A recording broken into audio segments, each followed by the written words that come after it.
सोनिया, एक बात तो बता बेटा, कब सुना रही है तो गुड न्यूज़? मुझसे बहस मत कर प्रियंका।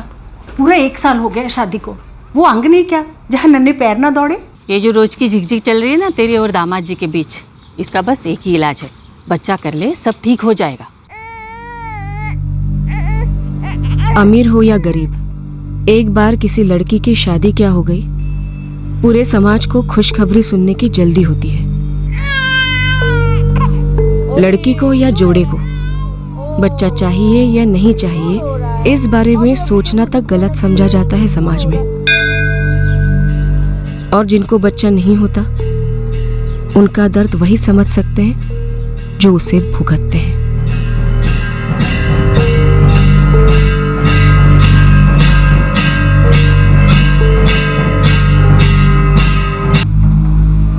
सब कुछ सही चल रहा था, बस एक ही चिंता थी कि सब कुछ सही ही चलता रहे।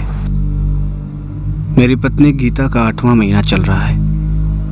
पूरी तैयारियां की गई हैं ताकि कहीं कुछ भी गलत ना हो। कुछ गलत ना हो इसलिए पहले से ही रास्ते की सारी अड़चनें अलग कर दी गई हैं।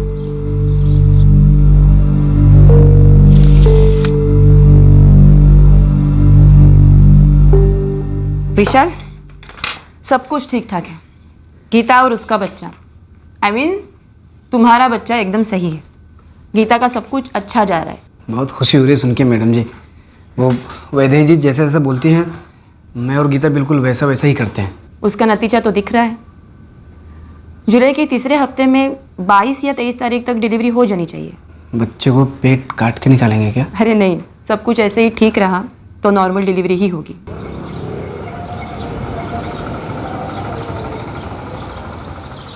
क्या वो गीता बहुत परेशान लग रही हो? नहीं तो नहीं लग रही हो इसलिए पूछ रहा हूँ। विशाल, तुम परेशान रहते हो ना तो तुम्हें लगता है कि सब परेशान है।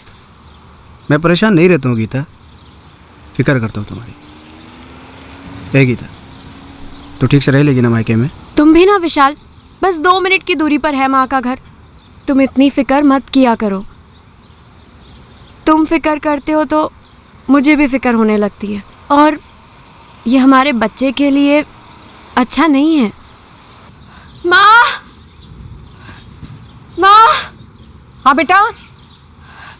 माँ, मुझे लग रहा है टाइम आ गया, अस्पताल जाना होगा। हाँ हाँ हाँ, चलते हैं अस्पताल। हाँ मैं निकल चुका हूँ। हाँ 1 मिनट अगर रुकिए, मैं कह रहा हूँ उसको रिक्शा वाले को बोलना थोड़ा आराम से चलाएगा।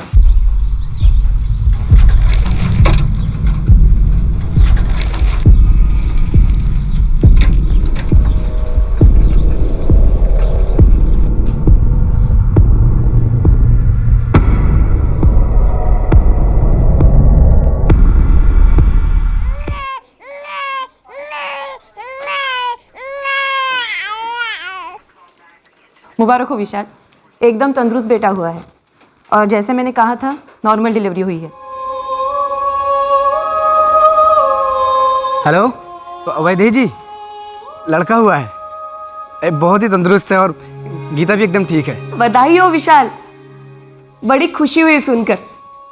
हाँ हाँ, मेरी यहाँ की ड्यूटी अभी अभी खत्म हुई है।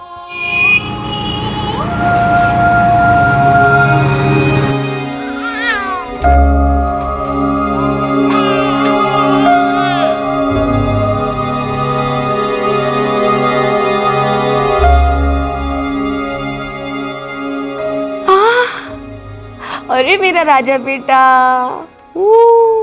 कैसा है तू? तुम कैसी हो? वैदेही जी, आपके बहुत उपकार हैं हम पर। क्या, कैसे उपकार? अब हमारे इस राजा बेटी की देखभाल जो शुरू करनी है, अरे सबसे बड़ा काम तो अब शुरू होता है। सब कुछ सही दिशा में जा रहा था, लेकिन ये सही दिशा किसके लिए सही थी, इसकी अभी किसी को भनक तक नहीं थी। चावल दे रहे 1 किलो।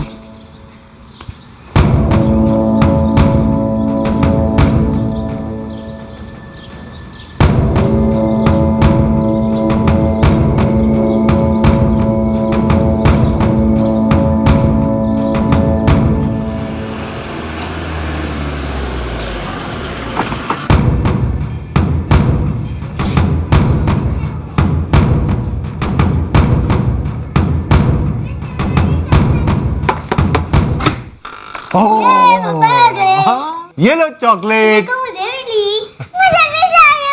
भी चाहिए। अरे क्या बात है। हाँ चॉकलेट लेके आए तुम्हारे, लो चॉकलेट।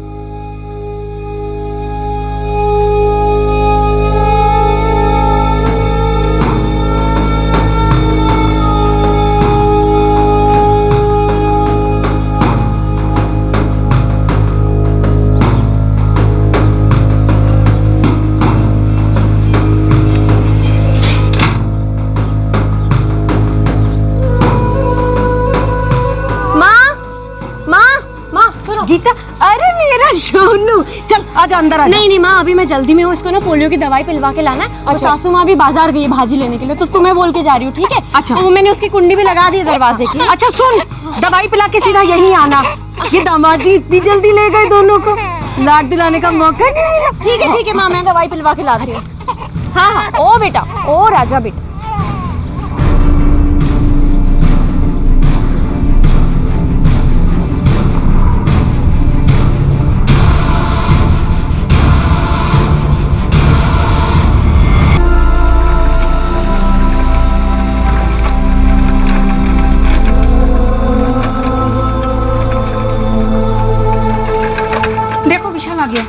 क्या हो गया? अरे विशाल, तेरी माँ और गीता की माँ दोनों सुबह से सोनू और गीता को ढूंढ रहे हैं। ढूंढ रहे मतलब?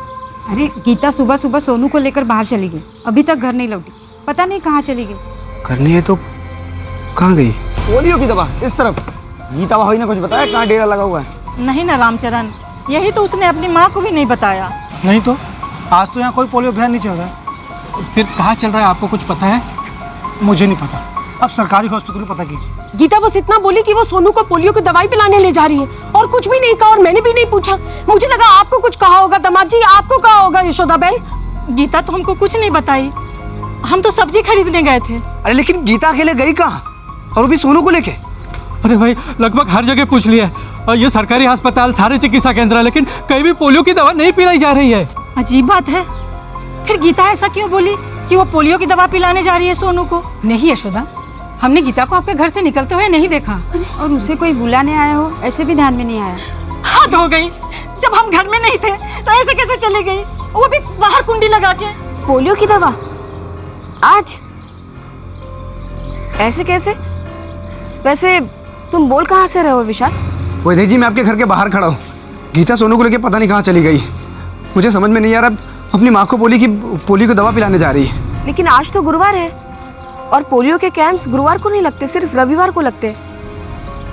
गीता की माँ ने कुछ गलत सुना होगा, गीता सोनू को लेकर कहीं और गई होगी। बेलगाम के सभी अस्पताल के एक्सीडेंट केसेस चेक करो। सुबह 11 बजे निकली थी गीता मौर्य अपने बच्चे के साथ, और अब शाम हो गई है, कोई खबर नहीं है उसकी। शहर के सभी छोटे बड़े प्राइवेट क्लिनिक्स खंगालो जहां पोलियो ड्रॉप्स पिलाई जाती है, और अगर क्लिनिक्स बंद हो तो डॉक्टर या कोऑर्डिनेटर को फोन करो।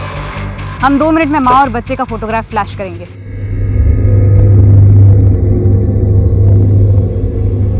विशाल रुको, मेरे पास इससे भी अच्छी वाली फोटो है, ये वाली। शरद, ये फोटो अपने फोन में ट्रांसफर करो, प्रिंटआउट्स निकलवाओ और सभी चैट ग्रुप में शेयर करो। हाँ सर।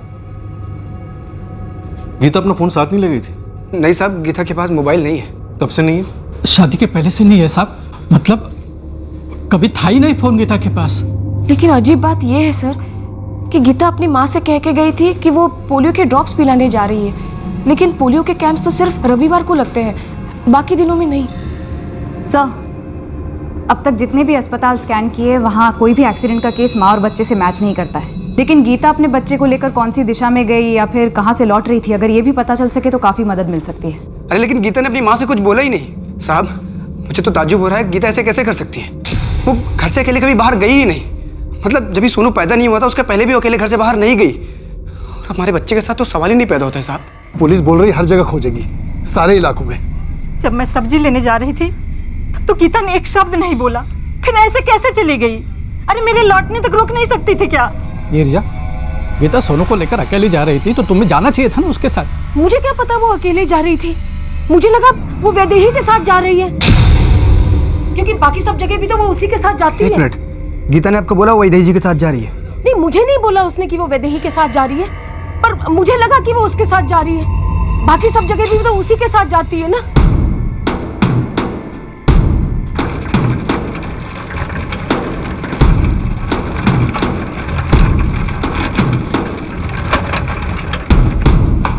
वैदेही जी, वैदेही जी, वैदेही जी। विशाल, मेरी गीता आपके बिना कहीं जा ही नहीं सकती। मैं आज तो तुम्हारे घर गई नहीं। अरे तो गीता किसके साथ गई फिर? यही बात तो मैं भी सोच रही हूँ। मेरी गीता आपकी हर बात मानती थी, आपको मालूम होना चाहिए ना कहाँ गई वो। मेरी हर बात मानने के लिए मुझे उसके साथ तो होना चाहिए था। मैं दिन भर अपने क्लिनिक पे थी। और विशाल, तुम अपनी जिम्मेदारी मुझ पे कैसे डाल सकते हो?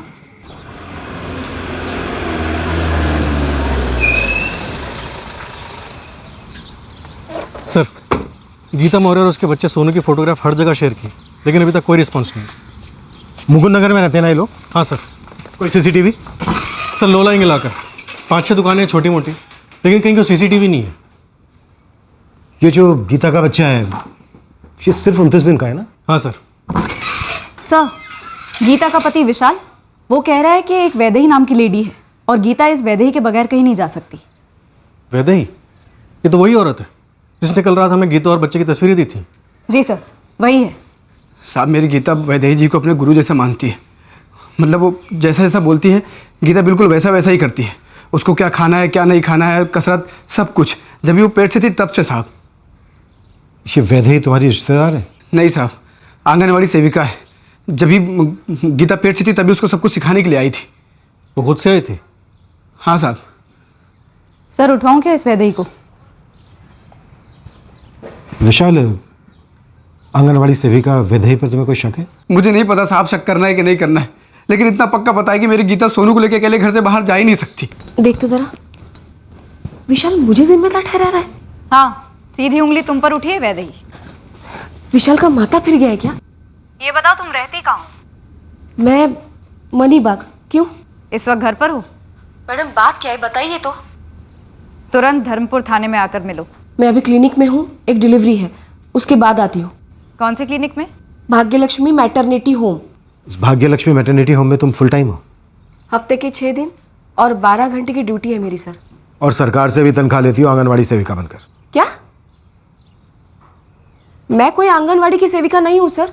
फिर विशाल क्यों कह रहा था कि तुम आंगनवाड़ी सेविका हो? ये आप उसी से पूछ लीजिए। और वैसे मैं बता रही हूँ कि वो बावला हो गया है, कुछ भी बके जा रहा है। कल भी मेरे घर आया था, मुझे जिम्मेदार ठहरा रहा था, और आज ये आंगनवाड़ी वाली बकवास।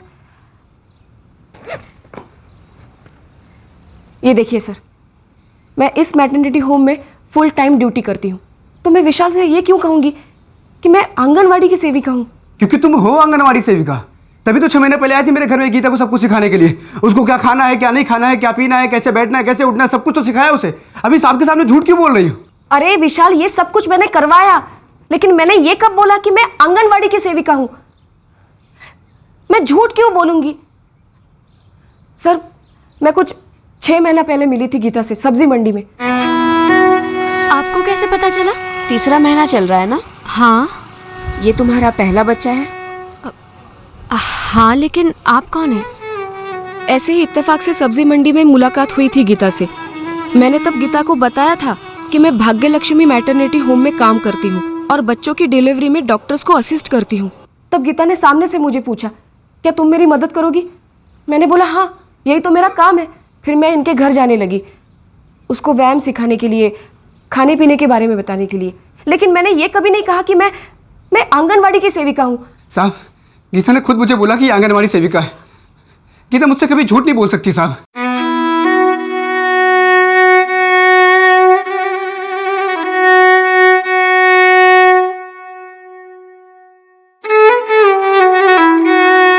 ये जो लाल में है ना, ये सारी चीजें अब से नहीं खानी है तुम्हें। और ये जो हरे में है, अपने पति से कहो बराबर लाकर तुम्हें खिलाता रहे। ये सारी चीजें हमारे बच्चे के लिए बहुत अच्छी रहेंगी। आ गए आप? विशाल, ये वैदेही जी हैं। वैदेही जी, ये मेरे पति विशाल। नमस्ते। नमस्कार। वैदेही जी ना आंगनवाड़ी सेविका है। वो कई सारे बच्चों को इस दुनिया में लाई है। उन्हें इन सारी बातों की बहुत अच्छी जानकारी है। अच्छा है ना, तुमको भी सहारा रहेगा। और वो जो चीज़ें हरे रंग में लिखी हुई है ना, वो मैं कल से लाना शुरू करता हूँ। और माँ, जो लाल रंग वाली चीज़ें हैं ना, उन चीज़ों को बच्चा आने से पहले तक घर में नहीं बनाना है, ठीक है? साहब मेरे घर में सबको पता है ये आंगनवाड़ी सेविका है, तभी तो ये गीता के लिए वहाँ से बहुत सारे सामान लेके आती थी, वो भी फ्री में। गलत। मैं दोस्ती में लाती थी, कभी अपने क्लिनिक से, कभी खुद के पैसों से, क्योंकि तब तक गीता मेरी बहुत अच्छी दोस्त बन चुकी थी और मैं उसके लिए जो करती उसके लिए ये उसके घर वाले मेरी बहुत तारीफ करते थे। सर मैं बहुत सालों से ये काम कर रही हूँ। गीता को मेरी मदद चाहिए थी तो मैंने कर दी, बस। साहब 1 हफ्ता पहले की बात है, गीता ने मुझे बोला कि सरकार की कोई योजना है जिसमें हम जैसे गरीब लोगों के लिए बच्चा पैदा होने के बाद उसको उसकी देखभाल के लिए सरकारी भत्ता मिलता है। मैंने उससे पूछा तुझे किसने बोला? उसने बोला इन्होंने बोला उसको। कौन है राजकुमार? कौन है? बेटौना, ये बेटौना, सोनू मेरा बेटुआ। पापा ए सोनुआ, लाजा सोनुआ। पता है सोनू की फिक्र ना सिर्फ हम दोनों को नहीं है, सरकार को भी है। क्या मतलब? वैदेही जी बता रही थी कि हमारे जैसे घरों में पैदा हुए बच्चों को ना सरकारी मदद मिलती है। अच्छा, मतलब पैसा से देगी क्या? हाँ, वैदेही जी कह रही थी कि वो ऐसी मदद हमें भी दिलाएगी। वैदेही जी कितने अच्छे हो रहे थे ना, मतलब वो बताते थे तुमको पता भी नहीं चलता। तुम्हारी पत्नी ने तुमसे झूठ बोला है, क्यों बोला है मुझे नहीं पता। नहीं। हाँ, मैंने गीता से कभी बोला ही नहीं किसी सरकारी मदद के बारे में। गीता ये अच्छी तरह जानती है कि मैं मैटरनिटी होम में काम करती हूँ, इसीलिए तो मैं उसकी मदद कर रही थी। और मैं गीता से झूठ क्यों बोलूंगी? और ऐसे गीता और सोनू को गायब करके मुझे क्या मिलेगा? 28-29 दिन का बच्चा है लालू, लड़का है, साथ में माँ भी गायब है। साहब अगर बच्चे को भिखारी गिरोह ने गायब किया है तो माँ को क्यों उठाएंगे? और अगर माँ को वेश्या गैंग ने उठाया है तो बच्चे के साथ क्या करेंगे? ऊपर से लड़का है। मेरे को तो चांस लग रहा है कुछ तो डेंजर हुआ है, माँ या तो बच्चे के साथ। अगर बच्चे को उठाने आए थे तो माँ चिल्लाई होगी, हो सकता है माँ को जख्मी करके बच्चा छीन ले गए।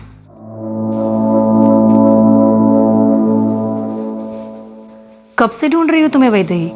अर्चना मैडम। क्या हुआ? कोई प्रॉब्लम हुई है क्या? नहीं, वो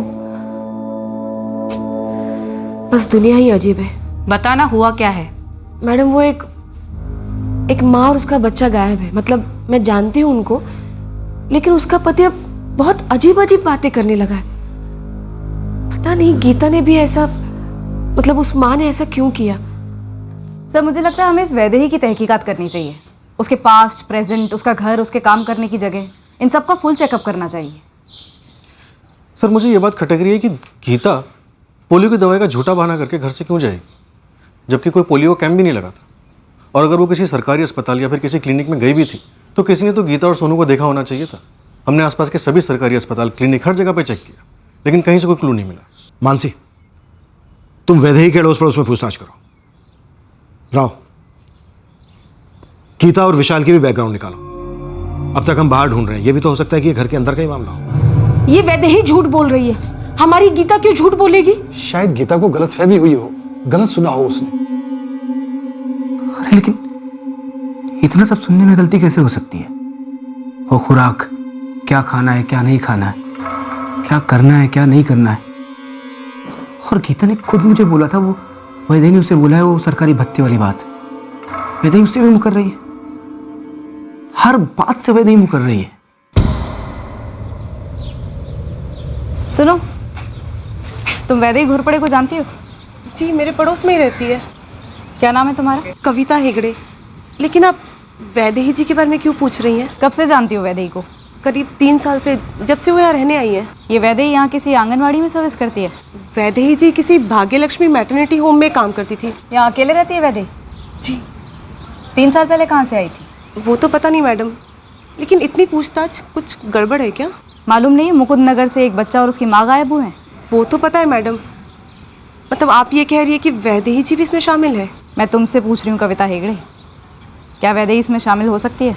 इस बारे में मैं तो कुछ नहीं जानती, लेकिन इतना पता है कि वैदेही जी बहुत भली औरत है, हम सब उन्हें बहुत मानते हैं। जितना मैं जानती हूँ वैदेही जी गोवा मडगांव साइड की है और शादीशुदा नहीं है। शारदा ताई, आप वैदेही जी के मडगांव वाले परिवार के बारे में कुछ जानती हैं, या अपने यहाँ बेलगाम में कोई रिश्तेदार वगैरह? नहीं तो ऐसा कुछ मालूम नहीं है मुझे। तो मैडम आप ऐसा क्यों पूछ रही है कि वैदेही जी आंगनवाड़ी में काम करती है या नहीं? पहले आप बताइए, वो काम करती हैं या नहीं? नहीं, वो भाग्यलक्ष्मी मैटरनिटी होम में काम करती है। और ये जो वैदेही का घर है वो खुद का है या किराए का? किराए का।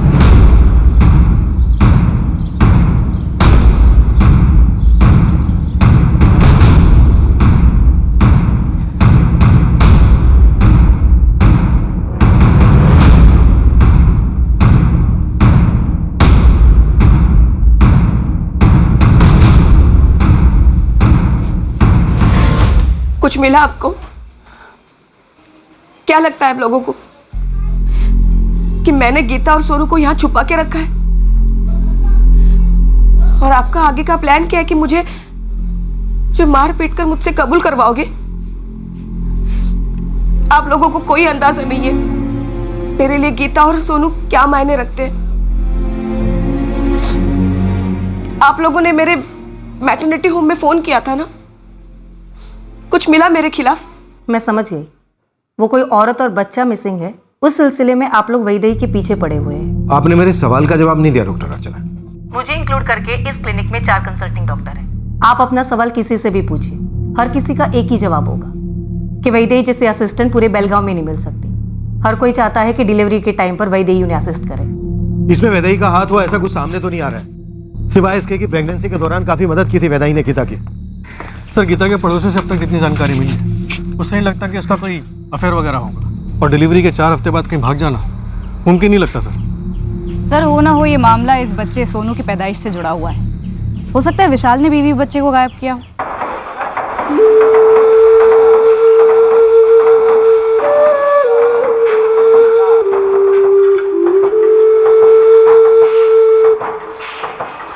सर विशाल का इन्वॉल्वमेंट हो सकता है, लेकिन अभी तक ऐसा कोई मोटिव सामने नहीं आया जिसके चलते वो अपनी बीवी और बच्चे के गायब होने का नाटक कर रहा हो। लफड़ा मतलब औरत का लफड़ा।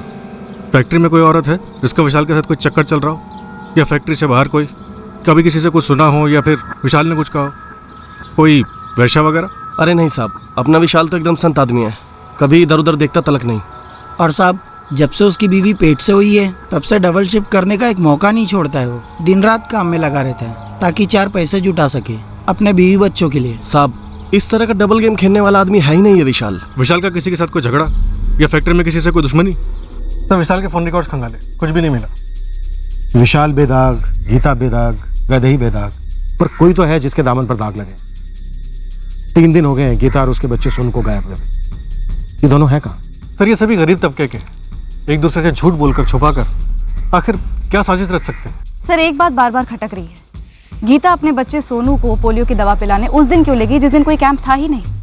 विशाल भी कई बार कह चुका है कि गीता अकेले कहीं नहीं जाएगी, और पड़ोसियों का भी यही कहना है। अगर विशाल इस बारे में सच बोल रहा है तो क्या वो गीता के बारे में भी सच बोल रहा है कि गीता ने उससे कहा कि वैदेही आंगनवाड़ी सेविका है? या फिर गीता ने झूठ बोला विशाल से? या फिर वैदेही ने झूठ बोला गीता से? या फिर विशाल झूठ बोल रहा है हमसे गीता के बारे में? हो ना हो ये माजरा गीता और उसके बच्चे सोनू से जुड़ा।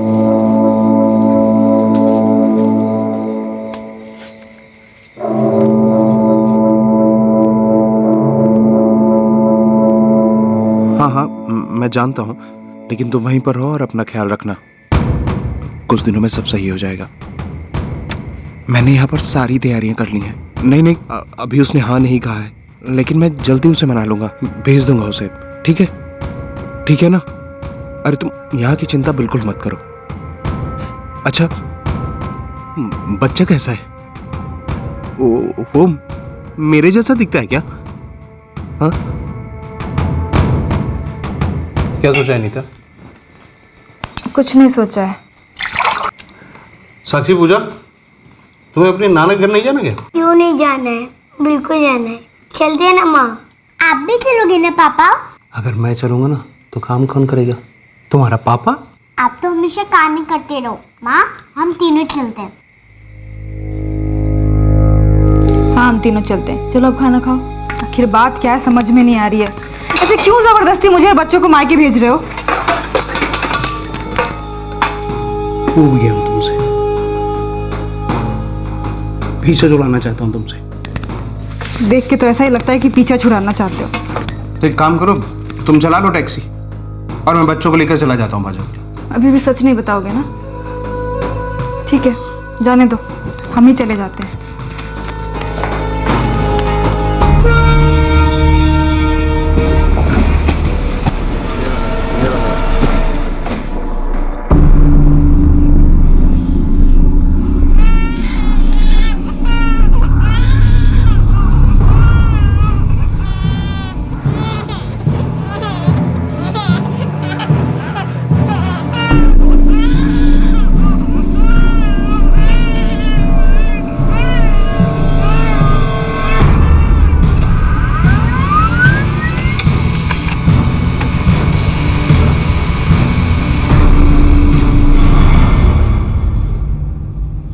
टाइम इस टाइम बाद सुबह 9:30 बजे का बता रहा है।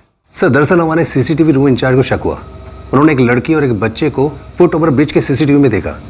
जब तक हम लोग उनके पास पहुंच पाए तब तक ये लोग गायब हो चुके थे और पूरा स्टेशन ढूंढ मारा, लेकिन ये लोग कहीं मिले नहीं। 2 दिन ट्रेन वहां से होकर गुजरी थी, लेकिन हम लोग दावे से नहीं कह सकते कि ये लड़की उस बच्चे को लेकर उस ट्रेन में चढ़ गई थी या स्टेशन से बाहर आ गई थी।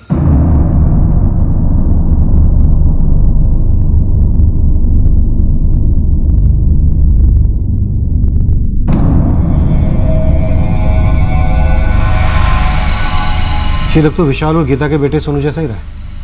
हाँ सर, लग तो हो ही रहा है, लेकिन गीता कहीं नहीं दिख रही है और उसकी कोई खबर भी नहीं मिल रही है। ये मेरा सोनू ही है, मेरा बच्चा। ये लाल टोपी ये तो उसी की है। ये लड़की कौन है? आप में से कोई पहचानता है इसे? नहीं मैडम, हमने इस लड़की को पहले कभी नहीं देखा है, लेकिन मेरे सोनू उसके हाथ में क्यों है? मेरी गीता कहाँ है?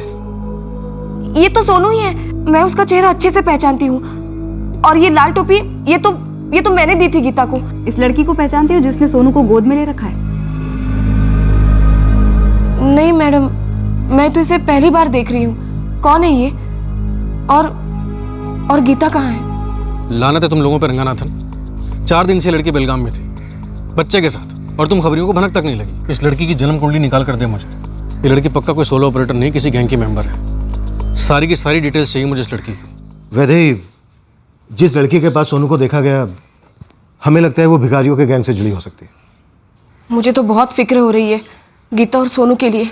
अगर तुम सच बोल रही हो, विशाल सच बोल रहा है, तो इसका मतलब यही हुआ कि गीता झूठ बोल रही थी तुम्हारे आंगनवाड़ी सेविका होने के बारे में और सोनू को पोलियो की दवाई पिलाने के लिए बाहर ले जाने के बारे में।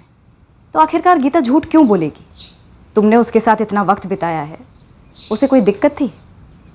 नहीं तो। क्या गीता विशाल की किसी बात से नाखुश थी? कोई पहले का प्यार जो दोनों के बीच में आ रहा हो? या कभी तुमने उसकी बातों में या बर्ताव में ऐसा देखा हो कि उसने कोई प्लानिंग की हो भागने की? मेरा मतलब है, हो सकता है कि ये लड़की सोनू को बाहर ले जाने में गीता की मदद कर रही हो। ये आप क्या बोल रहे हैं? एक तो विशाल और गीता के बीच में किसी भी तरह की कोई भी अनबन मैंने कभी नहीं देखी। उल्टा ये दोनों बच्चे के आने की खबर से बहुत ही खुश थे।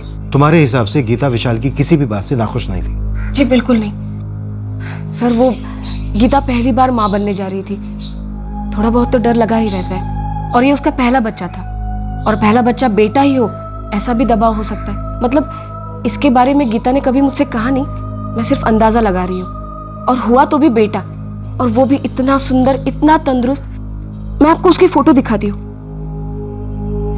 ये देखिए सर, कितनी खुश लग रही है गीता।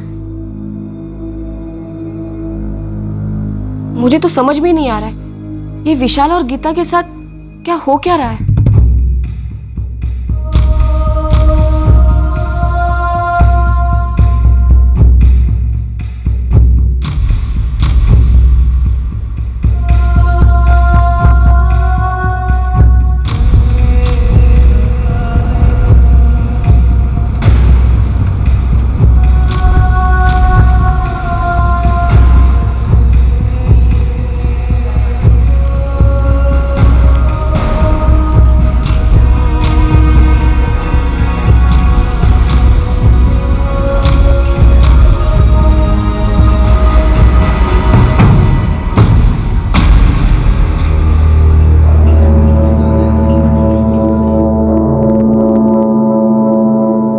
ये तो दीपाली है, एक नंबर की मुंहफट।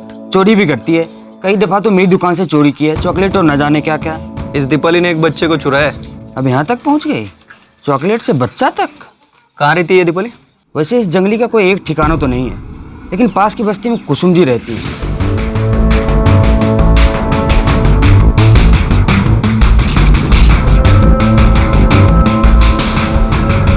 मैं दीपाली के कोई रिश्तेदार नहीं हूँ। मैं यहाँ अकेले रहती हूँ, तो रात को यहाँ सोने के लिए आती थी।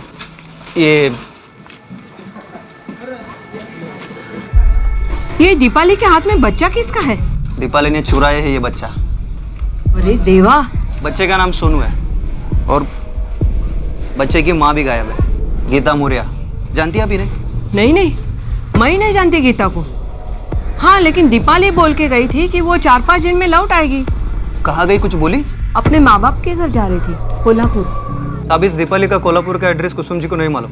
वैसे कुसुम जी खुद हैरान है, उनके ही घर में रह रही थी। 4-5 दिन में वापस लौटेंगी कह के चली गई, लेकिन ऐसी चली गई कि अपना सब सामान लेके चली गई, एक भी चीज़ नहीं छोड़ी आइडेंटिटी के लिए। हो सकता है कुसुम जी से झूठ बोल कर गई हो। पूरी संभावना है साहब। 1 नंबर का डामाडोल इतिहास है इस लड़की का, लड़ाई चोरी झगड़े, चीटर है ये लड़की। अब हम कोल्हापुर खंगालेंगे। साहब ये छोकरी दीपाली तो मिसिंग है। हाँ पता है, मिसिंग रफीक एक बच्चे के साथ, इसलिए तो लालू ने तुझे उसकी तस्वीर भेजी है और तू हमारी खबर हमें सुना रहा है। साहब ये दीपाली यहाँ कोल्हापुर से ही मिसिंग है। यहाँ क्या खुरपाड़ा पुलिस स्टेशन में मिसिंग कंप्लेंट दर्ज है। क्या वो कल कोल्हापुर पहुंची और कल ही उसकी किसी ने मिसिंग कंप्लेंट दर्ज करवा दी? कौन है वो, नाम पता बोल। साहब ये दीपाली कल से नहीं 2 साल पहले से मिसिंग है। 2 साल पहले ही मुझे इसका फोटो मिला था यहाँ की पुलिस से। आप अकुरपाड़ा पुलिस स्टेशन फ़ोन मारिए, इस दीपाली की ABCDEFGH सारी मिल जाएगी आपको।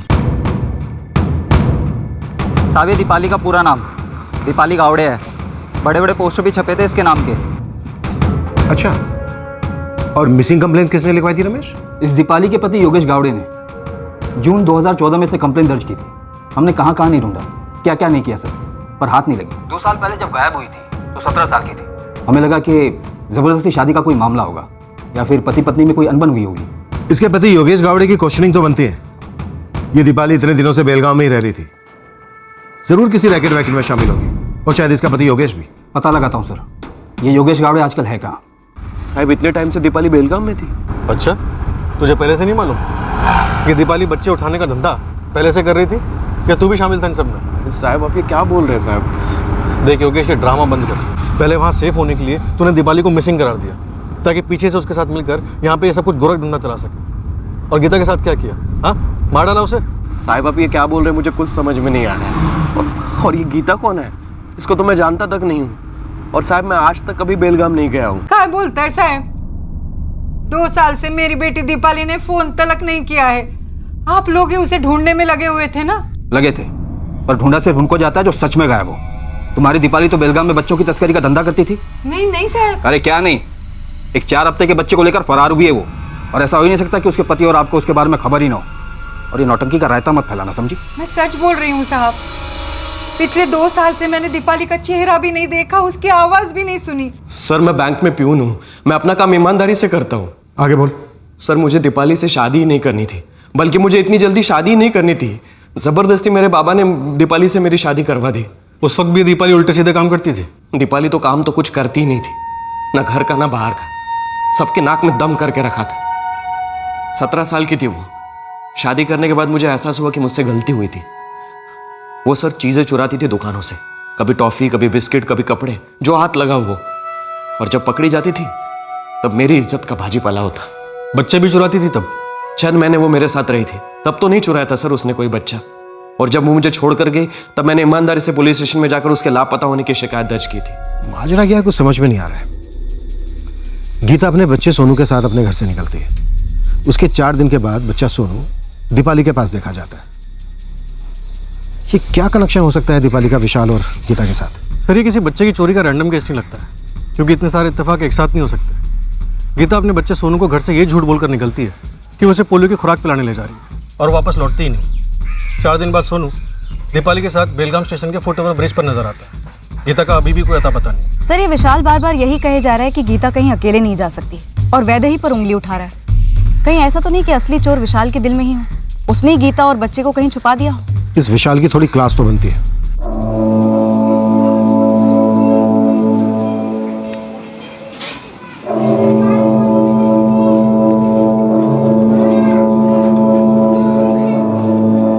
सुन, मैं निकल गया हूँ, बस स्टैंड पहुंच रहा हूँ। तू भी उधर से निकल, जब बस के निकलने का टाइम हो रहा है। Rickshaw, bus stand. ये दीपाली कौन है? अपना बच्चा सोनू दीपाली को क्यों दिया तूने? और गीता के साथ क्या किया? गीता का मर्डर कर दिया तूने? या फिर गीता का कोई चक्कर था और सोनू उसका बच्चा? शक हुआ तुझे? नहीं मैडम, ऐसा कुछ नहीं है। मैं और गीता तो एक दूसरे से बहुत प्यार करते हैं साहब, और सोनू तो जान है हमारी। गरीब हूँ साहब, लेकिन जब ये सोनू पैदा हुआ था ना, तो पूरे मोहल्ले में मिठाई बांटी थी मैंने।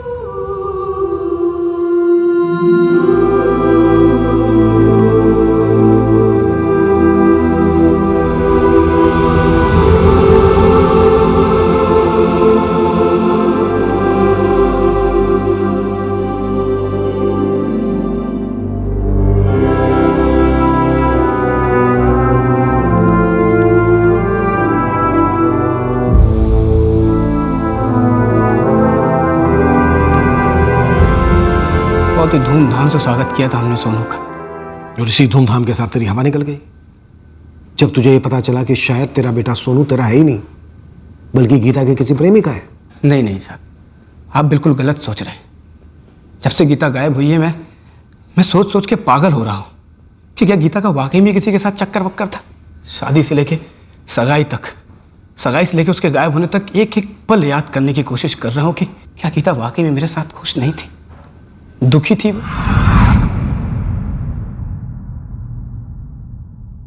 और फिर बार बार याद आता है उसका कहना कि वैदेही आंगनवाड़ी सेविका है। फिर मेरा माथा घूम जाता है साहब कि तने इतना अजीब झूठ क्यों बोला मुझसे। मतलब और भी बहुत सारे झूठ बोले होंगे मुझसे, रहा होगा उसका कहीं चक्कर वक्कर। ढूंढ लीजिए साहब दोनों को। मुझे पूछना है गीता से कि आखिर माजरा क्या था, जानना है साहब मुझे। और एक बात मैडम, अगर वैदेही वाकई में आंगनवाड़ी सेविका नहीं है, किसी क्लिनिक में काम करती है, तो इतने दिनों में एक बार भी क्यों नहीं बोली कि बच्चे की डिलीवरी उसकी क्लिनिक में कराओ। उसको बोलना चाहिए था, लेकिन नहीं बोली, जबकि वो गीता को अपनी छोटी बहन से भी ज़्यादा प्यार करती थी, बहुत ख्याल रखती थी साहब उसका। सर हमने भी ये बात सोची नहीं। जब वैदेही ने गीता की इतनी मदद की उसकी प्रेगनेंसी में, उसका इतना ख्याल रखा, तो गीता की डिलीवरी अपने मैटरनिटी होम में क्यों नहीं करवाई? वहाँ तो वो उसके साथ हो सकती थी डिलीवरी के टाइम। शायद प्राइवेट मैटरनिटी होम महंगा पड़ता विशाल के लिए, या फिर कोई और कारण होगा, लेकिन इतना तय है कि एक गहरी साजिश रची गई है। सर मैं वैदेही से पूछताछ करती हूँ कि उसने गीता की डिलीवरी अपने मैटरनिटी होम में क्यों नहीं करवाई। देखते हैं क्या कहती है। और तो कुछ नहीं कहा वैदेही ने। हाँ 3 दिन पहले मेरे पास आई थी और बोल रही थी कि अगस्त का जो किराया है वो रख लो और डिपॉजिट के मेरे पैसे वो वापस दे दो। उसको घर खाली करना था। घर खाली करके वो कहाँ गई, कुछ बताया उसने? वो तो कुछ भी नहीं मालूम। वैसे उसके एग्रीमेंट में मड़गांव का पता लिखा है, शायद वो वहीं पे चली गई होगी। हमें तो वैदेही जी चली गई उसके बाद मालूम चला। हाँ, हमें तो वैदेही जी से बात करने का, पूछने का मौका ही नहीं मिला। लेकिन आप बार बार वैदेही जी के बारे में क्यों पूछ रही है? आखिर माजरा क्या है? पहले तो हमें सिर्फ शक था, लेकिन अब लगभग यकीन हो गया है कि गीता और उसके बच्चे सोनू के गायब होने में इस वैदेही घोरपड़े का हाथ जरूर है। ये क्या कह रही हो आप? अरे वैदेही जी मतलब भगवान की बंदी है। मैंने वैदेही को समझाने की लाख कोशिश की कि हम सब तेरे साथ हैं, पर ये पूरे मामले से वो काफी डिस्टर्ब हो गई थी। डॉक्टर अर्चना, एक बात समझ में नहीं आ रही, फिर वैदेही ने गीता की डिलीवरी आपके क्लिनिक में क्यों नहीं करवाई, जबकि गीता काफी क्लोज थी वैदेही के? ये सारे सवाल मुझसे करने से कोई फायदा नहीं है। वैदेही मेरे लिए एक अच्छी एम्प्लॉय थी, बाकी उसकी पर्सनल लाइफ के बारे में मैं और कुछ भी नहीं जानती हूँ। सर मुझे इस वैदेही के गायब होने में उसके फरार होने की बू आ रही है। तो क्या गीता भी फरार है बच्चे को लेकर? क्योंकि इतना तो पक्का है कि माँ और बच्चा साथ में नहीं है। सीरियस खतरा हो सकता है बच्चे को। सर बेलगाम से लेकर कोल्हापुर तक जितने भी भिखारियों की टोलियां हैं सभी हमारे रडार में। सोनू और गीता की फोटोग्राफ सभी को बांट दी गई। अगर बच्चे की खरीद फरोख्त का कोई भी मामला हुआ तो हमें इन्फॉर्मेशन जरूर मिलेगी। भिखारी माफिया एक पॉसिबिलिटी हो सकती है। और राव, मैं सोच रहा हूं कि सब्जी मार्केट में वैदेही का गीता से मिलना ये एक महज इत्तेफाक था या फिर कोई सोची समझी साजिश थी? आपको कैसे पता चला? 3रा महीना चल रहा है ना। और अगर ये साजिश थी तो इसका मकसद क्या हो सकता है? और अगर ये इत्तेफाक था तो क्या गीता ने वैदेही का फायदा उठाया अपने किसी मकसद के लिए? कि दीपाली किसकी टीम में है? गीता की, वैदेही की, विशाल की, या फिर कोई चौथी टीम? कौन है जो अपनी साजिश को अंजाम दे रहा है इस दीपाली के जरिए?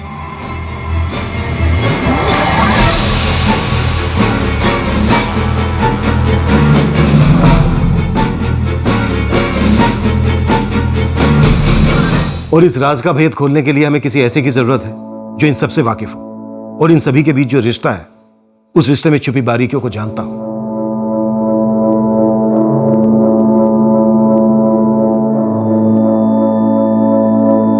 राज का भेद खोलने वाला ऐसा शख्स मिलना तो दूर, अगले 2 दिन में हमारे सामने एक और पेचीदा पहेली पेश हुई। हमारे खबरी ने दीपाली को स्पॉट कर लिया था एक शॉपिंग कॉम्प्लेक्स के बाहर, लेकिन इससे पहले कि वो दीपाली तक पहुंचता, दीपाली वहां से गायब हो गई। लालू, अपने सारे बंदों को लगा दे काम पर और घुस जाओ शॉपिंग कॉम्प्लेक्स में। पता करो कि दीपाली उस दिन कहां गई थी वो वहां पर काम करती है या किससे मिलने गई थी?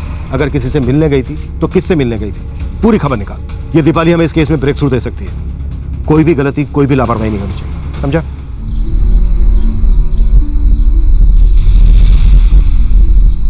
किराया देने में देरी मुझे कतई पसंद नहीं, कह देता हूँ। एक दिन की देरी भी नहीं चलेगी। आप चिंता मत करिए, मैं हर महीने आकर खुद पैसे दे दिया करूंगा मंगे साहब।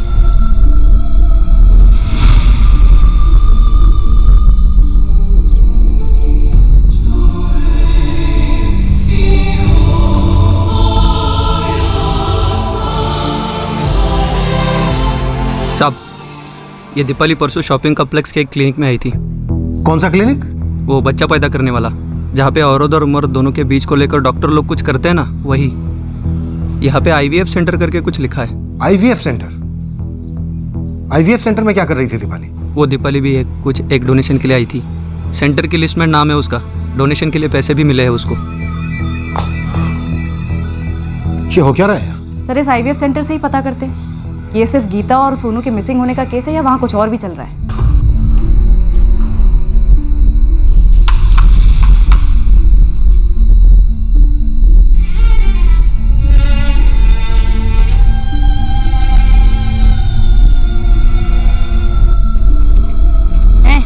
एक कटिंग चाय बना जल्दी।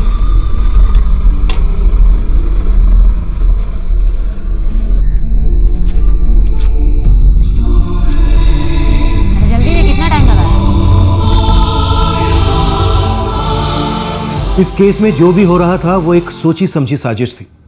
जब हमारी तहकीकात जोर पकड़ रही थी तो उस वक्त भी वहां साथ साथ प्लान अपना आकार लेता जा रहा था, जो एक जिक्सो पजल की तरह था। एक ऐसी पहेली जिसका राज सिर्फ चंद लोग जानते थे और जो अंधेरे में थे उनमें हम भी शामिल थे। एक परफेक्ट क्राइम को अंजाम दिया जा रहा था। यह षड्यंत्र अपने आखिरी पड़ाव पर जहां पहुंचा था और हम भी ठान कर निकल पड़े थे कि इस जुर्म को होने से रोकेंगे।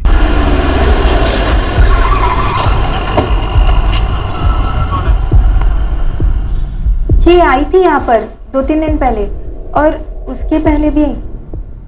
क्या मैं जान सकती हूँ कि माजरा क्या है और इतनी कॉन्फिडेंशियल इंफॉर्मेशन किसने लिखी? मैम, मैंने नहीं लिखी है। डॉक्टर पारेख, इस फोटो में जो लड़की है वो दीपाली है। 1 महीने का बच्चा अगवा किया गया है, मेल चाइल्ड। हमें इस बच्चे की तलाश है। इसका नाम सोनू है। इसकी माँ गीता मौर्य भी मिसिंग है। इस सब का मेरे क्लिनिक से क्या ताल्लुक है और आप अपने जासूस भेजकर इतनी कॉन्फिडेंशियल इंफॉर्मेशन कैसे हासिल कर सकती हैं? हम एक संगीन जुर्म की तहकीकात कर रहे हैं डॉक्टर संजना। क्या मैं आपके IVF सेंटर के कागजात और बाकी पेपर्स देख सकती हूँ? ये सेंटर एक पूरी तरह से जायज सेंटर है। यहाँ कई डोनर्स हैं और सबके रिकॉर्ड्स हैं और यहाँ पर हर एक डोनर की पहचान खुफिया रखी जाती है, किसी के साथ शेयर नहीं की जाती। This is confidential matter. Don't worry, हम भी इसे कॉन्फिडेंशियली रखेंगे। आपके रजिस्ट्रेशन पेपर से शुरुआत करते हैं। वैसे ये वैदेही घोरपड़े इस सेंटर से जुड़ी हुई है? अब ये वैदेही घोरपड़े कौन है? एकनाथ वैदेही के रेंट एग्रीमेंट से उसके मडगांव का एड्रेस मिल गया। अब ये एड्रेस सही है या फर्जी, ये तुम्हें पता लगाना है। अगर वैदेही वाकई हमारे मडगांव की ही है तो भले उसका एड्रेस फर्जी हो, हम उसे या फिर उसके किसी दोस्त या रिश्तेदार को ढूंढ निकालेंगे। विशाल, नया जीवन फर्टिलिटी एंड IVF सेंटर से क्या लेना देना तुम लोगों को? क्या गीता IVF के जरिए प्रेग्नेंट हुई थी? ये क्या होता है? कैसे होता है? 3 साल से क्लिनिक चला रही हूँ और वो नीचे मेरे क्वालिफिकेशंस हैं। दिख रहा है मुझे। डोनर लिस्ट दो।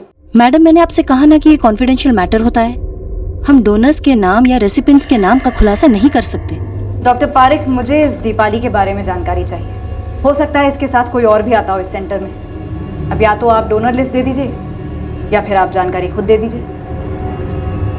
क्या यहाँ पर कोई ऐसी औरत, कोई आदमी या फिर कोई जोड़ा आया हो जिसे बच्चा नहीं हो रहा हो, जो बहुत डेस्परेटली बच्चा चाहता हो, स्पेशली मेल चाइल्ड? मैडम, यहाँ वही आते हैं जो चाहते हुए भी नेचुरली बच्चा नहीं कर सकते। एक तरह से सभी डेस्परेट ही होते हैं। गीता मौर्य, विशाल मौर्य, ये नाम सुने हैं आपने? सॉरी, मुझे नाम याद नहीं रहते, इसलिए आपसे डोनर लिस्ट मांग रही हूँ। ऐसे लिस्ट दिखाना मेरे पेशेंट्स की प्राइवेसी के साथ कॉम्प्रोमाइज करना होगा। और please next time official order लेकर ही आइएगा।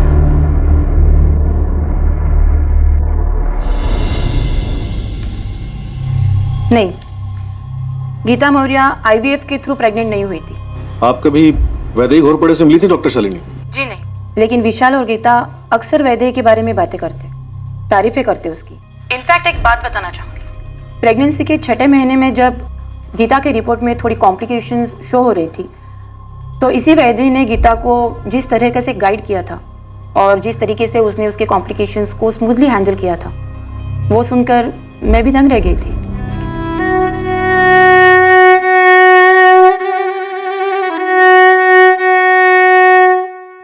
चिंता करने जैसा मसला तो है जरूर, लेकिन हम चिंता करेंगे नहीं, बिल्कुल भी नहीं। हमें क्या चाहिए कि हमारा बच्चा तंदुरुस्त हो, स्वस्थ हो, तो हमारा बच्चा दुनिया में स्वस्थ और तंदुरुस्त ही आएगा। बस यही एक बात हम तीनों को बार बार सोचनी चाहिए। और दुनिया में ऐसी कोई बात नहीं है जिसका कोई हल ना हो। मुझे तो याद नहीं आ रहा है कि ये गीता ने कभी कहा हो मुझे कि ये वैदेही कहीं आंगनवाड़ी में काम करती है। Thank you doctor. मेरी गीता कहाँ है साहब? मेरा सोनू कहाँ है? सब मेरे साथ ही क्यों हो रहा है? विशाल, क्यों हो रहा है ये तो इस वक्त कहना मुश्किल है, पर सबसे पहले जानना जरूरी है कि क्या हो रहा है। क्या सोनू से जुड़ी हुई कोई भी ऐसी बात है जो तुमने हमसे छुपाई? क्या सोनू तुम्हारा ही बेटा है? अरे हाँ साहब, सोनू मेरा ही बेटा है। मैं मान ही नहीं सकता गीता मेरे साथ धोखा करेगी। और क्यों करेगी धोखा मेरे साथ? दो परिवार तितर बितर हो गए थे। एक बेटी, एक पत्नी, एक बहू, एक मां। क्यों गायब हुई थी अपने बच्चे के साथ? वो बच्चा किसी और लड़की के हाथ में क्यों और कैसे पहुंचा था? और मां आखिर कहां थी? इन सवालों के जवाबों के लिए हम दीपाली गावड़े को पूरे जोरों शोरों से खोज रहे थे। दूसरी ओर आईवीएफ सेंटर से मिली डोनर लिस्ट में कुछ ऐसे नाम हमारे सामने आने वाले थे जिनसे हम पहले भी रूबरू हो चुके थे। लेकिन उससे पहले मड़गांव से वैदेही घोरपड़े के अतीत से जुड़ी एक चौंकाने वाली बात हमारे सामने आई। जी सर, मेरा ही नाम सुभाष सोनावणे है, लेकिन मुझे वाकई नहीं पता कि उसने मेरा पता कैसे दिया वहां पर। सर, मेरा और वैदेही का तलाक होकर 6 साल बीत चुके हैं। तुम्हारी शादी हुई थी वैदेही से? हुई थी सर, लेकिन अब कोई नाता नहीं। मुझे भी ताज्जुब हो रहा है कि मेरा पता उसने कैसे लिख दिया बेलगांव में भाड़े के कागजात पर। अपने आई का पता लिखती थी। कहाँ रहती है वैदेही की आई? रहती थी यहीं पे मड़गांव में, बाप्तिस्ट रोड पर। लेकिन कुछ साल पहले मैंने सुना था कि वो गुजर गई। उसका बाप तो कई साल पहले ही मर गया था। वैदेही बेलगांव में कहाँ मिलेगी? मैंने कहा ना, मेरा उसका कोई नाता नहीं है। उसके जाने के बाद मैंने शादी कर ली, मेरे बीवी बच्चे, मैं खुश हूं उनके साथ से। मुझे तो ये भी पता नहीं था कि वो बेलगांव में रहती है। हमें शक है कि वैदेही का एक औरत और उसके बच्चे के गायब होने में कोई हाथ है, और शायद इसीलिए वो फरार है। वैदेही मेरा अतीत है जिसकी आज मुझे कोई कीमत नहीं। तलाक क्यों होता तुम दोनों का? सर, ये हमारा निजी मामला है। और आप खाली मेरे पीछे क्यों पड़े हो सर? जाके उसके पहले पति से भी पूछ लो ना। कोई तो होगा जो वैदेही के पहले पति को जानता होगा एकनाथ। हमने काफी छाना पर ट्रेस नहीं कर पाए वैदेही के पहले पति को। एकनाथ, वैदेही के इर्द गिर्द मिस्ट्री बढ़ती जा रही है। हमें हर हाल में वैदेही को ट्रेस करना होगा। कोई ना कोई कनेक्शन तो जरूर है वैदेही का इस केस से। सर, आईवीएफ सेंटर की क्लाइंट लिस्ट में गीता या विशाल का नाम कहीं भी फिगर आउट नहीं हुआ है। लेकिन एक चौंकाने वाली बात है, इस डोनर लिस्ट में 2 ऐसे नाम हैं जिनसे हम पहले भी मिल चुके हैं। कौन से नाम? वैदेही के पड़ोसी शारदा कामत और कविता हेगड़े।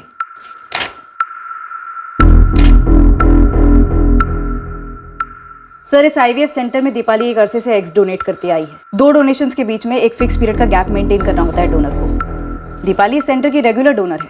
और ये कविता हेगड़े और शारदा कामत, ये दोनों भी रेगुलर डोनर्स हैं और वैदेही के पड़ोसी भी। जी सर, वैदेही के बारे में इनसे पूछताछ भी हुई थी। मुझे इसमें किसी रैकेट की बुआ रही है। लेकिन मैडम, आखिर बताइए तो बात क्या है? देखिए मैडम, हम सब कुछ बता देंगे, लेकिन मेहरबानी करके हमारे पतियों को इसमें मत लाइएगा। हम दीपाली गावड़े की खोज में आईवीएफ सेंटर पहुंचे थे और हमें मिला किसका नाम? तुम दोनों का। अब देखना यह है कि यही इत्तेफाक वैदेही को हमारी तरफ लाता है या नहीं। अगर उनके नाम हमारे डोनर्स लिस्ट में है तो जाहिर है उन्होंने अपने एग्स डोनेट किए होंगे हमें।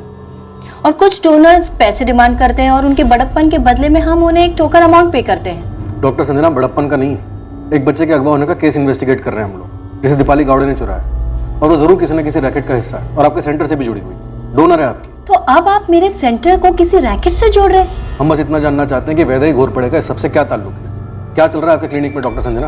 आपने जो भी मंगाया मैंने सारे डॉक्यूमेंट्स आपको दिखाए जो अप टू डेट है। इसके आगे आपको कुछ भी जानना है तो कोर्ट ऑर्डर्स लेकर आइए और फिर मैं आपको कोर्ट में ही मिलूंगी। इसके आगे आप सिर्फ मेरे वकील से ही बात करेंगे। नहीं साहब जी, हम किसी दीपाली पाली को नहीं जानते। जी मैडम जी, हमें जैसे वैदेही जी ने बताया कि डोनेशन करोगी तो पैसा मिलेगा, हम बस वैसे करते गए। और मैंने कि आखिर में तंगी भी होती ना बहुत साहब, हम आपकी निजी जिंदगी में कोई दखल देना नहीं चाहते, लेकिन हमें आपकी पड़ोसन वैदेही घोरपड़े पर शक है। वो किसी रैकेट से जुड़ी हो सकती है। क्या आप हमें बता सकती हैं कि वो IVF सेंटर से पहले से जुड़ी हुई थी? नहीं साहब, इन सब के बारे में हमें कुछ भी नहीं पता। बस एक बार बातों बातों में उन्होंने जिक्र किया था उस जगह के बारे में। जिनको बच्चा नहीं हो पाता वो ऐसे सेंटर्स को जाते हैं, और ऐसे सेंटर्स को डोनर्स की बहुत ज़रूरत रहती है। पर कुछ अजीब सा लगता है वैदेही जी। हाँ मतलब ऐसे कैसे किसी और के अंश से किसी और को बच्चा हो सकता है? कविता, तुम्हें ये दर्द समझ नहीं आएगा जो एक औरत को, एक जोड़े को होता है जब उन्हें बच्चा नहीं हो पाता। देखो, ये IVF तरीका भगवान का दिया हुआ एक वरदान ही समझो ऐसे जोड़ों के लिए जिनको बच्चा नहीं हो पाता। कितने पैसे मिल जाते हैं इसके लिए? ऐसा कुछ तय नहीं होता। IVF सेंटर वालों को जितना बन सके वो दे देते हैं, और ये कोई व्यापार नहीं है। ऐसे काम को पैसे कमाने के नजरिए से मत देखो कविता। ऐसे करने से तुम किसी की जिंदगी संवार सकती हो, और बच्चे के सुख से बड़ा कोई और सुख है इस दुनिया में? हाँ, थोड़ा सा शुरुआत में अजीब सा लगा, पर हम जानते थे कि इसमें कुछ गलत नहीं है, तो हम आगे बराबर से जाने लगे। आपको इस काम में लाने वाली वैदेही खुद तो ये काम करती नहीं थी, डोनर लिस्ट में उसका नाम नहीं है। हम ये नहीं जानते मैडम जी, पर जैसे वैदेही जी बताती थी हम किए जा रहे थे। ये दीपाली भी वैसे ही करती थी जैसा वैदेही कहती थी। हमने कहा ना, हम ना इसे कभी मिले हैं ना इसका नाम सुना है कभी। इन दोनों पे नजर रखो मानसी। ये दोनों भोली दिखती हैं, पर जरूरी नहीं है कि हों। कोई गणित नहीं मिल रहा है। ना ये पता चल रहा है कि गीता कहाँ गई है, ना ये पता चल रहा है कि दीपाली कहाँ गई है, और ना इस बात का पता चल रहा है कि दीपाली बच्चे सोनू को लेकर कहाँ गई। सर, एक और गणित नहीं मिल रहा है। ये वैदेही ने कविता और शारदा को एग्स डोनेट करने के लिए मना तो लिया, पर खुद ने कभी एग्स डोनेट नहीं किए। IVF सेंटर का कोई भी स्टाफ वैदेही को जानता ही नहीं है। हो सकता है डोनर्स लाने का काम सेंटर ने ही वैदेही को सौंपा हो, और स्टाफ को इसकी भनक तक ना हो। शायद वैदेही IVF सेंटर के साथ मिलकर कोई रैकेट चला रही थी। सर, ये विशाल भी कह रहा था कि वैदेही ने गीता को किसी सरकारी योजना के बारे में बताया था जिसमें पैसे मिलेंगे। कहीं ऐसा तो नहीं कि वैदेही ने विशाल और गीता को अपने साथ इस रैकेट में शामिल कर लिया हो और पैसों को लेकर कुछ अनबन हो गई हो, कुछ गड़बड़ हो गई हो? सर, मडगांव से शानबाग लैंडलाइन पर। हाँ शानबाग। सर, वैदेही के अतीत की एक डिटेल मिली है, वर्षा नाम की औरत से। यह वर्षा वैदेही की दोस्त थी जब वैदेही यहां मडगांव में रहती थी। वर्षा ने हमें बताया कि वैदेही की दोनों शादियां क्यों टूटी। नहीं साहब, वैदेही ऐसी औरत है ही नहीं। वैदेही कभी किसी बच्चे के साथ ऐसा कर ही नहीं सकती। क्यों नहीं कर सकती? क्योंकि वैदेही से ज्यादा बच्चों को कोई प्यार कर ही नहीं सकता। लेकिन उसकी बदकिस्मती है कि वो कभी मां नहीं बन सकती। कि वैदेही की दोनों शादियां टूटने की यही वजह थी? जी हाँ, कृष्णा नाम था वैदेही के पहले पति का, और दूसरे का सुभाष। कुछ इलाज विलाज करवा रही थी वैदेही? IVF के बारे में कभी कुछ बोली थी? दवा दुआ सब कर चुकी थी, पर बस नसीब में लिखा था। अंदर ही अंदर एकदम टूट चुकी थी वैदेही, और ऊपर से उसकी दो शादियां भी टूटी। वैदेही काम क्या करती थी यहाँ मडगांव में? यहाँ एक बच्चों की बालवाड़ी में आया थी, पूरा दिन बच्चों के बीच में ही गुजारती थी। इस वर्षा की मदद से मैं मडगांव के हर फर्टिलिटी क्लिनिक्स और गायनेकोलॉजिस्ट से मिला। वैदेही उनमें से कईयों को कंसल्ट कर चुकी थी अपने खुद के बच्चे के लिए, पर उसकी कंडीशन ऐसी है कि वो कंसीव ही नहीं कर सकती है। तभी यहाँ के IVF डोनर लिस्ट में वैदेही का नाम नहीं है, जबकि दूसरी औरतों को वहां एग डोनेशन के लिए भेजती थी। फिर वैदेही गायब क्यों हो गई या फरार क्यों हो गई? अभी हम सारी कड़ियां जोड़ते हुए वैदेही की तरफ बढ़ रहे हैं, सोच रहे हैं कि वो फरार हो गई। लेकिन सर, ऐसा भी तो हो सकता है कि वैदेही जेन्युइनली गीता की हेल्प कर रही हो और हमारी क्वेश्चनिंग से परेशान होकर कहीं भाग गई हो डिप्रेशन में। वैसे देखा जाए तो एक विशाल को छोड़कर हमने जिससे भी वैदेही के बारे में बात की है, सबने उसके बारे में अच्छा ही बोला है। तो क्या ये दीपाली गौड़े सोलो खेल रही है या फिर ये किसी गैंग का हिस्सा है? ये सारा किया करा है दीपाली गौड़े का हो सकता है, लेकिन कड़ियां आपस में जुड़ नहीं रही हैं। कितने बिखरी। हर कड़ी पर कड़ी नजर रखी गई, फिर भी कोई ब्रेक थ्रू मिल नहीं रहा था। विशाल की सर्विलेंस से हमें बस उसकी टूटी बिखरी जिंदगी नजर आई, जहां वो इस सवाल के जवाब के लिए तरस रहा था कि आखिरकार उसकी बीवी और बच्चे के साथ क्या हुआ। वैदेही की खोज भी डेड एंड पर आकर रुकी। पता ही नहीं चल रहा था कि वैदेही क्यों और कहां चली गई थी। वैदेही के कॉल रिकॉर्ड से भी वैदेही और दीपाली गावड़े का कनेक्शन ढूंढना व्यर्थ साबित हुआ। पर यह केस हमेशा के लिए एक राज बनकर तो खत्म नहीं हो सकता था। आखिरकार दीपाली गावड़े की लगातार चल रही खोज खत्म हुई। हमारी मेहनत रंग लाई।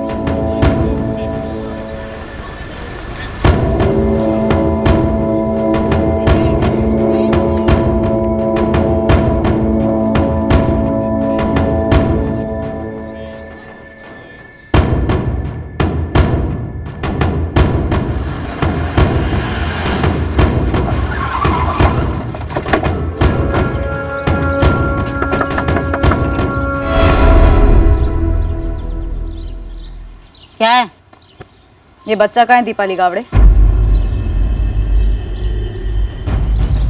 मेरे को क्या मालूम?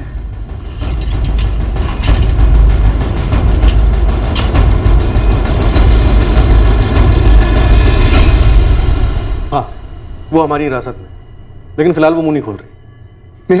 मेरा सोनू था उसके पास साहब। क्या किया उसने मेरे बच्चे के साथ? पूछिए साहब उससे। आखिरी बार पूछा हूं दीपाली, ये बच्चा सोनू का है। कितनी बार बोलूं साहब? ट्रेन में लेके गई थी, फिर छोड़ दिया मैंने उसको। क्या दिमाग खा रहे हो आप लोग? छोड़िए सर, कूटती हूँ इसको।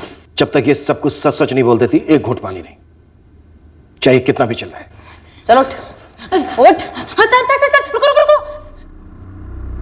मैंने बच्चा चुराया था, फिर बेच दिया। कहां से चुराया था? किसे बेचा? नंदगढ़ में बेचा। किसे बेचा? और गीता कहाँ है? मेरे को नहीं मालूम गीता कहाँ है। देख दीपाली, जल्दी बोलेगी तो कम पिटेगी। उधर बच्चे का बाप परेशान है अपनी पत्नी और बच्चे को लेकर, और हमारे बीच सब्र का बांध टूट रहा है। बोल दे सब कुछ। कौन कौन है तेरे गिरोह में? सरदार कौन है गिरोह का? देख बता दे दीपाली, नहीं तो सबके हिस्से की सजा तुझे अकेले को मिलेगी, सोच ले। मैं बच्चे को नंदगढ़ लेके गई थी, फिर वहां से वो बच्चे को लेके गई। कौन वो? ताई। कौन ताई? कौन ताई? वैदई ताई। तू और वैदई एक दूसरे को जानते हैं? हो। नंदगढ़ में वैदई ने बच्चा कब लिया तेरे से? तारीख बोल। तारीख 25 थी क्या? 26 बोले। हाँ 27 अगस्त थी। 27 अगस्त को नंदगढ़ से वो वैदई ताई बच्चा लेके गई।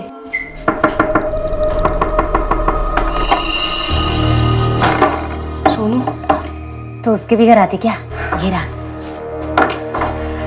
सोनू और ले लो। ठीक से खिलाती पिलाती हो ना टाइम पे?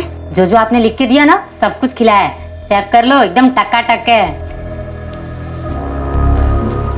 ये लो, तू निकल। इसी बच्चे सोनू को क्यों निशाना बनाया गया? ये साजिश इस बच्चे के पैदा होने से पहले ही रची गई थी ना? वो सब मेरे को कुछ नहीं मालूम साहब। मेरे को तो वैदई ताई ने पैसा दिया था और वो पेट का अंडा बेचने का रास्ता बताया था, तो मैंने उनकी थोड़ी सी मदद कर दी। सोनू की माँ गीता कहाँ है इस वक्त? मेरे को वैदई ताई ने जैसा जैसा बोला ना, मैंने वैसे वैसे ही किया।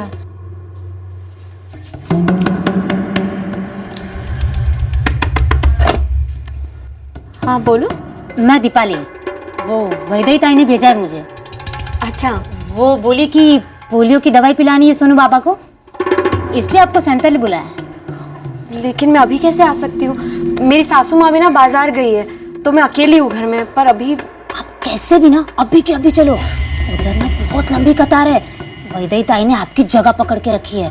ऊपर से वो सरकारी भत्ता, उसमें भी तो आपका नाम लिखवाना है। वो सब ठीक है, लेकिन मेरी सासू माँ बाजार गई, उनको आ जाने दो। गीता दीदी चलो ना, वैदई ताई बुरा मान जाएंगी।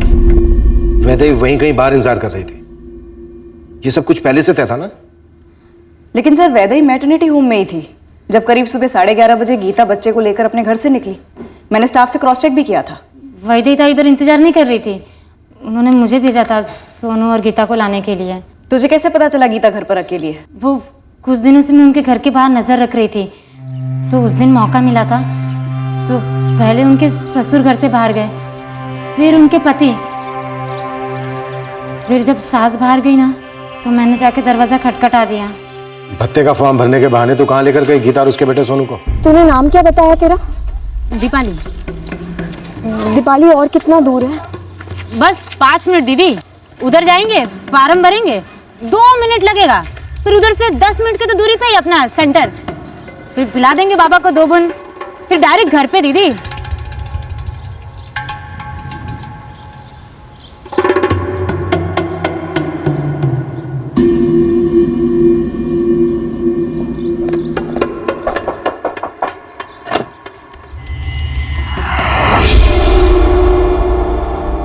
कविता हेगड़े, वैदेही की पड़ोसन। वो बस्ती के आखिर में एक खाली घर है, वो उस कविता का ही है। वैदेही ताई ने मुझे बोला था कि सोनू और गीता को वहीं लेके जाना। वैदेही भी थी वहां पर? नहीं। गीता कहाँ है इस वक्त? बोल!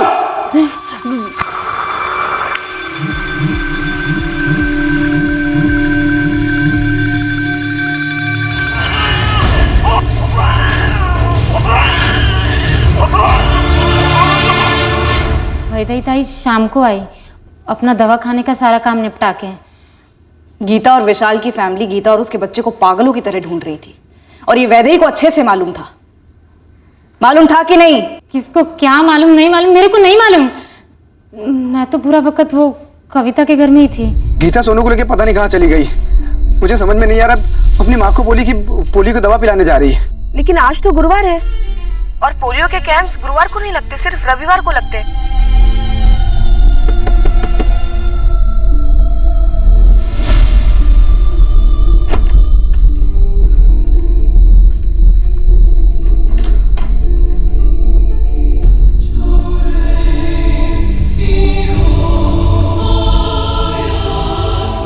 एक बार से बेहोश नहीं हुई, दो बार करना पड़ा, फिर अब सो रही है। ये उठनी नहीं चाहिए। अगर ये उठ गई ना तो तबाही मच जाएगी। कौन है? मुझे नहीं पता वैदेही जी, मैंने किसी को भी नहीं बताया कि हम सब यहाँ पर हैं।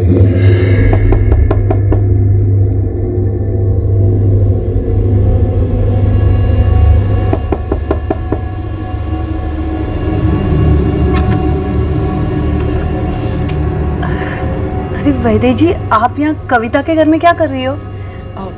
मैं वो कुछ पता चला, विशाल मौर्य और बस्ती के सभी लोग उसकी पत्नी गीता को ढूंढ रहे हैं। गीता और उसका बच्चा सोनू दोनों गायब हैं। हाँ। कविता कहाँ है? कविता? अरे कविता क्यों लेटी? अरे ये तो गीता है। अरे ये सोनू, सब गांव वाले इसे ढूंढ रहे हैं। अब जो हुआ है सो हुआ है, लेकिन अब इसके आगे जो होना है उसके लिए आप दोनों को हमारा साथ देना होगा। साथ देना है? मतलब? हमें गीता को मार डालना है। क्या? नहीं, मना करोगे तब भी करना है। अब बस यही एक रास्ता बचा हुआ है हमारे पास। अब शामिल हो चुके हो तो पूरी तरह शामिल हो जाओ, किसी से कुछ मत कहना, वरना तुम लोगों ने गीता को उसी दिन मार दिया था? हम लोगों ने नहीं साहब, वो सिर्फ वैदेही ताई ने गला दबा के मारा उसे। अगर ये होश में आ गई तो हंगामा मचा देगी। फड़फड़ाए तो कविता इसके पैर कस के बांध लेना और तुम इसके हाथ पकड़ लेना।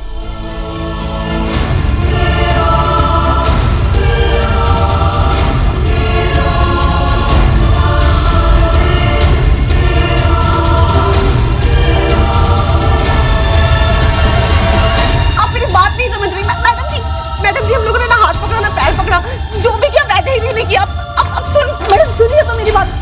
मैडम मैं और मेरा बेटा वहाँ गीता को ढूंढते ढूंढते गए थे, हमें बेकार में इसमें फंसाया गया मैडम।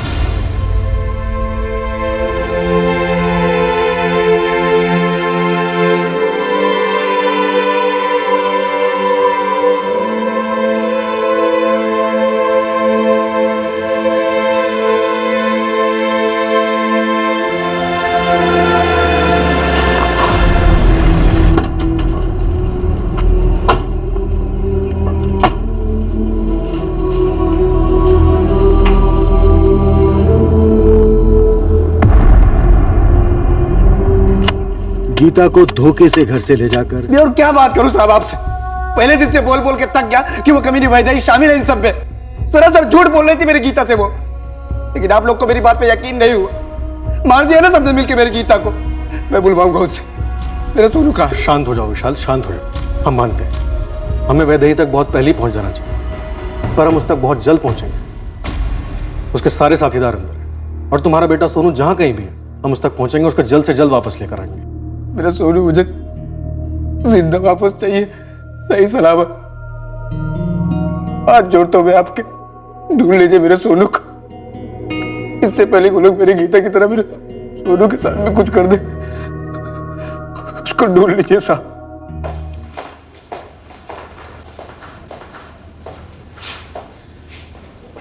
जो सच है एक एक करके बोलना शुरू कर दो, या फिर हम हमारा तरीका अपनाएं सच निकलवाने का। क्यों दीपाली, और चाहिए खुराक? मेरे को जो जो मालूम था मैंने सब कुछ तो बोल दिया। अभी वैदेही ताई कहाँ है और वो सोनू का उससे क्या लेना देना था हम लोग को कुछ नहीं मालूम। मेरे को तो और कुछ नहीं मालूम। साहब मैं और मेरा नकुल तो पहले ही सब कुछ बोल चुके हैं साहब। हम दोनों को तो धमका कर इसमें शामिल किया गया है सब। हम लोग तो बस साहब वो गीता मौर्य और उसके बच्चे सोनू को ढूंढने गए थे साहब। कविता हेगड़े, अब तुम्हारा क्या बहाना है? तुम तो वहां अचानक नहीं पहुंची ना। तुम्हारा ही घर है जो तुमने एक कत्ल के लिए सौंपा था वैदेही को। वैदेही जी के बड़े उपकार थे मुझ पे साहब। उन्होंने हमें सेंटर के बारे में बताया और पैसे भी दिलवाए थे। पैसों के लिए तुमने एक जिंदगी खत्म कर दी। एक छोटे से बच्चे से उसकी माँ छीन ली, एक पति से उसकी पत्नी छीन ली। वैदेही कहाँ है? गीता और उसके बच्चे सोनू को ही क्यों निशाना बनाया वैदेही ने? क्यों मार डाला गीता को? कसम से साहब हमें से किसी को कुछ नहीं मालूम। हाँ, वो हमें कुछ भी नहीं बताती थी। सर ये बड़ी मोटी चमड़ी के लोग हैं, पिटाई खा के ही मुंह खोलेंगे। नहीं साहब, वैदेही ताई ने सब क्यों किया हमें नहीं मालूम साहब। मुझे बस इतना पता है साहब कि वैदेही ताई को हर महीने एक आदमी पैसे भेजता है साहब। वैदेही ताई मुझे ही भेजती थी साहब पैसे लेने के लिए। कौन है वो आदमी? एक टैक्सी ड्राइवर है साहब, जयंत चौहान। ये ले रख। बिना चुके हर महीने पैसे आते और बिना चुके हर महीने वैदेही ताई मुझे बख्शिश देती। हर महीने की पहली तारीख को उसी जगह पर दोपहर के 3 बजे जयंत चौहान मुझसे मिलता और पैसे देता।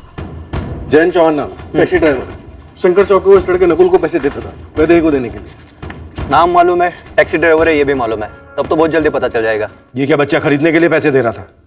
वैदेही का कोई धंधा बंदा है बच्चों का? वैदेही बच्चों का धंधा ऐसा तो कुछ नहीं करती है साहब। तो फिर क्या करती है? हाँ, आरती उतार कर पूजा करती है। तुम सबके सब अभी भी उसकी हिमायत करने पर तुले हुए हो। तुम लोगों की शक्लों से लग रहा है कि तुम लोगों पर रत्ती भर फर्क नहीं पड़ रहा है। तुम लोगों ने मिलकर गीता को मार डाला और उसे गाड़ भी दिया। रत्ती भर फर्क नहीं पड़ रहा है तुम लोगों पर कि सोनू के साथ क्या होने वाला है। और गरीबी की बात तो बिल्कुल मत करना, क्योंकि तुम जैसे लाखों करोड़ों गरीब भूखे पेट सोते हैं लेकिन कभी भी अपनी इंसानियत नहीं बेचते। मानसी, जब तक हम सोनू को सही सलामत उसके पिता विशाल के हाथों में नहीं सौंपते थे, इस लॉकअप में भी हाथ रुकने नहीं चाहिए। तुम फल खाना कैसे भूल सकती हो गीता? चार्ट में लिखा हुआ है ना।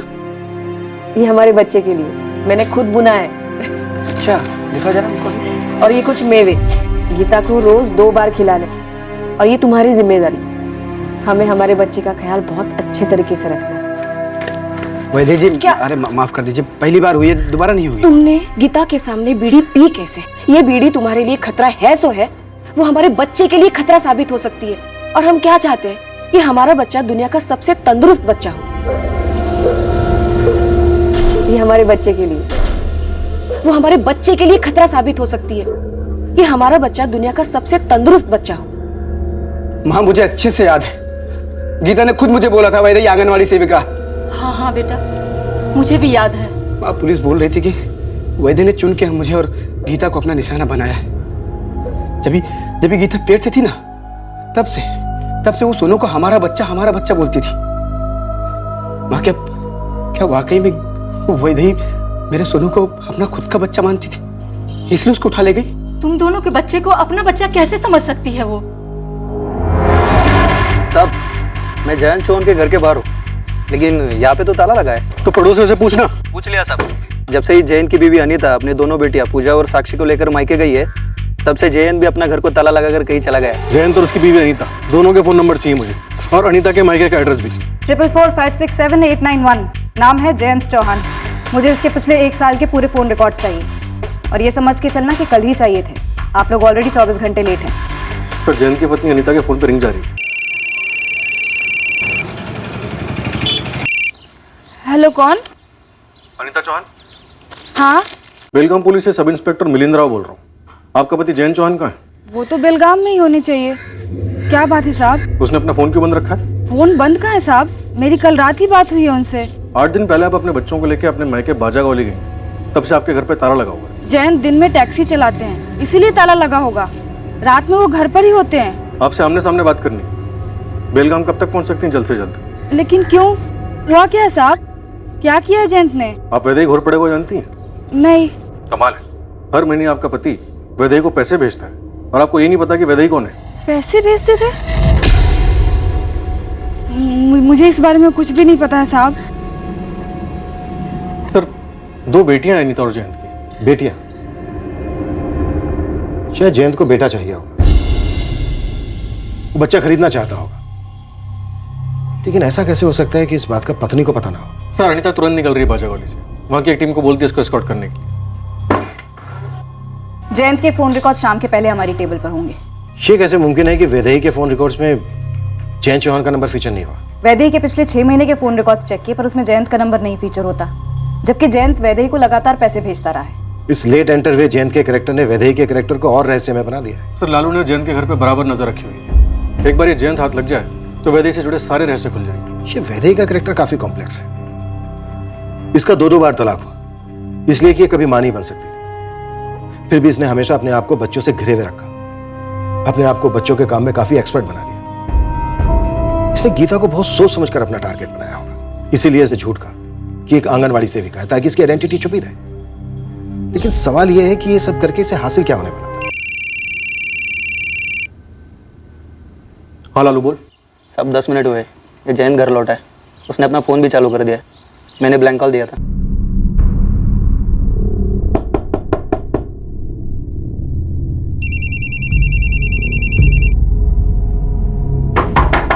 हेलो अनीता। जयंत कहाँ थे तुम? मैं कहा था, मतलब मैं काम पे था, अभी घर पे हूँ। बिल्कुल झूठ। पिछले 8 दिन से तुम बेलगाम में तो नहीं हो। जयंत कहाँ गए थे? और ये वैदेही कौन है? जयंत पूछ रही हो, वैदेही कौन है जिसको तुम हर महीने पैसे भेजते हो? तुम्हें ये सब किसने बताया? पुलिस ढूंढ रही है तुम्हें।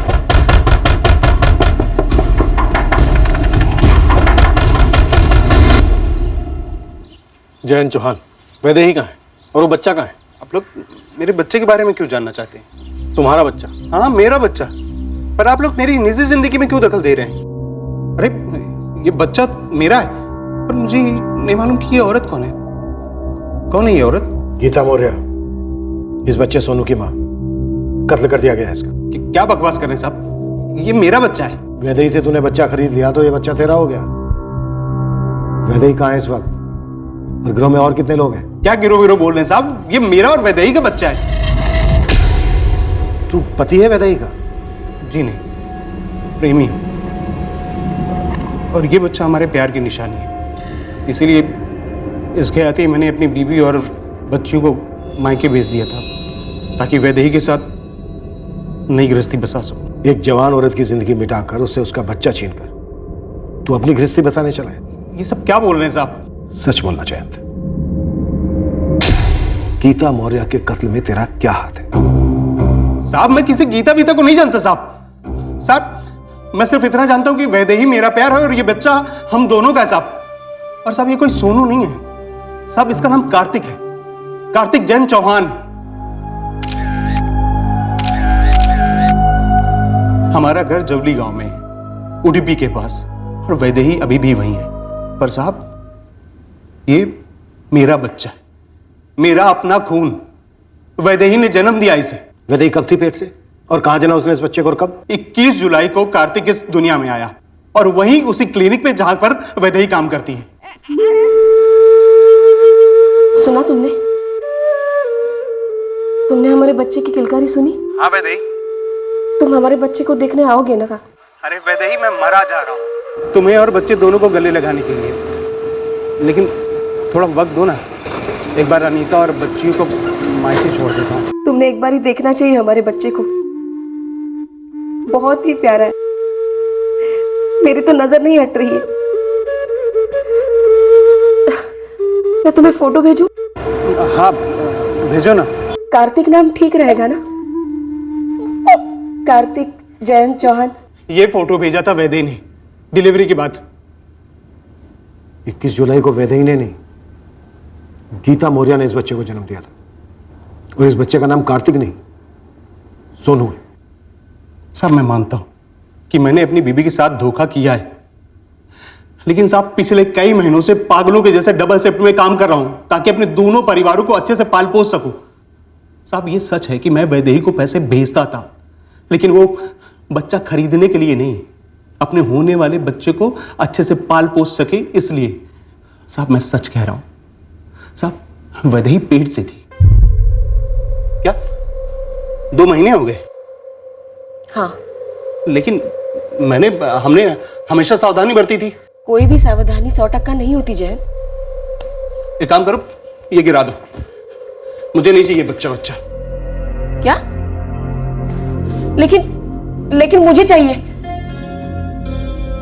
देखो, मैंने इस रिश्ते की शुरुआत में तुमसे साफ साफ कहा था ना कि मैं अपने बीबी बच्चों को नहीं छोड़ सकता हूं, मैं तुम्हारे साथ घर नहीं बसा सकता हूं। अरे मैंने कोई सोच समझ के नहीं किया है, बस हो गया है। इसमें ना तुम्हारी गलती ना मेरी। लेकिन इस बच्चे को इस दुनिया में लाना ना सबसे बड़ी गलती होगी। तुम क्यों नहीं समझती हो कि इस दुनिया में मैं सबसे ज्यादा अपनी बेटियों को प्यार करता हूं, बीबी और बेटियों को नहीं छोड़ सकता हूं। और हमारा रिश्ता इसलिए आगे बढ़ा कि हम लोगों ने तय किया था कि हमारे रिश्ते में कोई बंदिशें नहीं होंगी। मुझे मेरे पेट में पल रही इस जान के साथ रिश्ता बनाना है। रिश्ता तो बन चुका है जयंत, मुझे ये बच्चा चाहिए। ये ठीक नहीं है वैदेही। तुम्हें मेरे साथ कोई रिश्ता नहीं रखना है, मत रखो। मुझे बस यही देखना है कि क्या तुम सिर्फ अपनी बेटियों के पापा बने रहोगे और इसके लिए कुछ नहीं। तुम ना ये मुझ पर लाद रही हो, तुम मेरी मजबूरी का फायदा उठा रही हो। मैं वो कुछ नहीं जानती। मेरा बदन तुम्हें सिर्फ एक मजे का जरिया लगता है ना, लेकिन अब इस बदन को मां बनना है, इस दिल को दिमाग को मां बनना है, और मैं मां बन के रहूंगी और तुम्हें हमारे बच्चे का बाप बनना पड़ेगा। सर मेरे लिए आसान नहीं था, मैं अपनी दोनों बेटियों की कसम खाता हूं साहब। मुझे वैदेही से ये बच्चा नहीं चाहिए था साहब, लेकिन साहब वो टस से मस नहीं हुई साहब, अपनी बात पर अड़ी रही। और अब साहब आप ये करो कि ये कार्तिक किसी और का सोनू है। आप बोल रहे थे ना साहब कि वो पेट से कब थी। ये देखिए साहब उसका फोटो, ये भी देखिए साहब, वही है।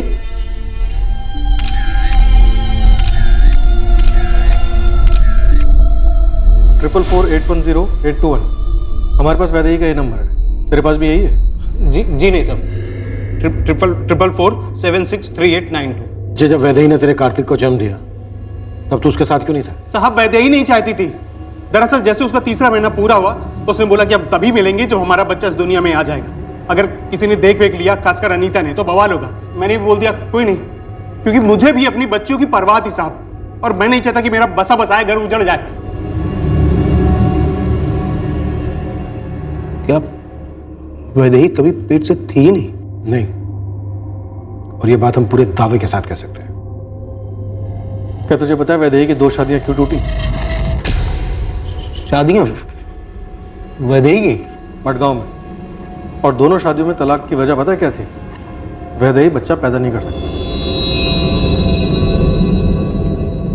मुझे ये सब पता ही नहीं था। वैदेही से तू कैसे मिला? जान पहचान कैसे हुई तेरी? 2-4 बार उसने मेरी टैक्सी ली थी अपने क्लिनिक जाने के लिए, वहीं से जान पहचान हुई और फिर प्यार।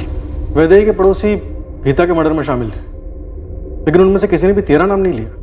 ऐसा कैसे? क्योंकि मैं कभी उसके घर गया ही नहीं, और जानबूझकर नहीं गया, क्योंकि मैं नहीं चाहता था कि 4 लोग हमारे रिश्ते के बारे में जाने। तो फिर तेरा रिश्ता फला फूला कैसे? हाईवे से लगकर वो 2-4 लॉज है ना वहाँ।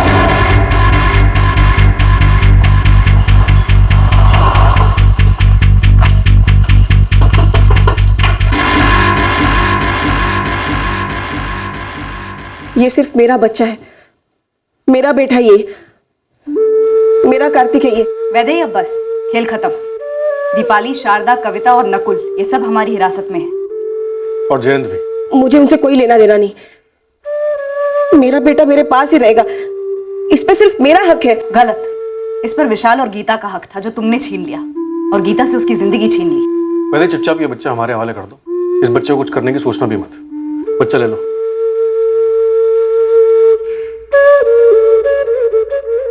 क्यों वैदेही? तुमने गीता को ही अपना शिकार क्यों बनाया और कैसे? म्युनिसिपैलिटी हॉस्पिटल में देखा था मैंने गीता को। पीछा किया उसका, सब्जी मंडी में टकरा गई उससे, दोस्ती की। मैं खुद कभी गर्भवती नहीं बन सकती, लेकिन मैं दूसरों औरतों का सिर्फ चेहरा देखकर ये बता सकती हूँ कि वो पेट से है कि नहीं। मैं एक नज़र में पहचान गई थी कि गीता पेट से है और उसका 3रा महीना चल रहा है।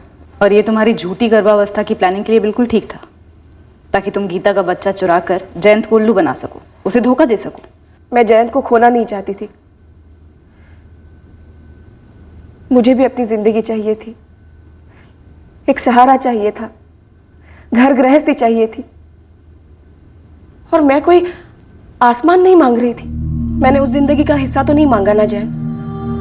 मैं ये तो नहीं कह रही हूं ना कि तुम अनीता को छोड़ दो, साक्षी और पूजा को छोड़ दो। हमने इस कमरे में आने से पहले ये तय किया था ना कि हमारा जो रिश्ता है इस 4 दीवारी के अंदर तक ही सीमित है।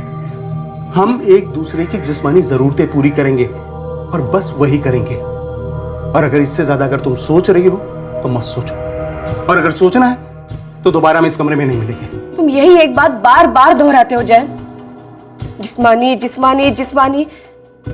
ये सिर्फ तुम्हारे जबान पे होता है, लेकिन तुम्हारी आंखों में मेरे लिए सच्चा प्यार दिखता है जयंत। हम जब भी यहाँ पे आते, देखो मान जाओ ना, तुम्हारी आंखों में सपने, तुम्हें वही दिखता है जो तुम देखना चाहती हो। मैं तुमसे शादी वादी नहीं कर सकता हूं, मेरा अपना एक परिवार है और वो वैसा ही रहेगा। अगर अनीता को हमारे बारे में भनक भी लग गई ना तो मेरी दोनों बेटियों को लेकर मायके चली जाएगी हमेशा के लिए, और वो मेरी मौत होगी। यार पूजा और साक्षी मेरी जिंदगी है। और मेरी जिंदगी का क्या? मैं खुशहाल जिंदगी नहीं जी सकती? मेरे दोनों पतियों ने मुझे छोड़ दिया था क्योंकि मैं उन्हें बच्चा नहीं दे पाई। और ये जयंत मुझसे शादी नहीं कर रहा था क्योंकि वो अपनी बेटियों से प्यार करता था, किसी को मेरी पड़ी नहीं। प्यार करना तो दूर, इन तीनों मर्दों ने मेरे जिस्म का सिर्फ इस्तेमाल किया है। और उसी तरह तुमने गीता का इस्तेमाल किया। मुझे अपनी जिंदगी चाहिए थी, सबकी होती है, मुझे भी चाहिए थी। मैं हर दम बच्चों से घिरी रहती, वो मेरी खाली जिंदगी में थोड़ा रंग भर देते, पर काफी नहीं था मेरे लिए। मुझे वो चाहिए था जो कभी मेरा नहीं हो पाता, अपना खुद का परिवार।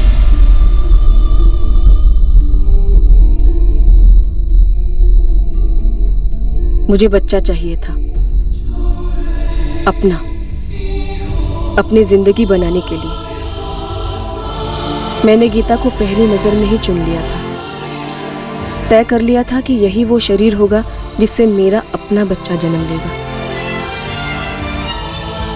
मैं जब भी उसकी कोख को छूती थी, लत अपने पेट में महसूस करती थी। मैं सिर्फ एक औरत का जिस्म बनकर ऊब गई थी। मुझे पत्नी बनना था, मां बनना था। जो गीता थी, विशाल की पत्नी, सोनू की मां। ये तुम्हारा भ्रम है कि सोनू तुम्हारा है। कोई भ्रम नहीं है, ये सच है।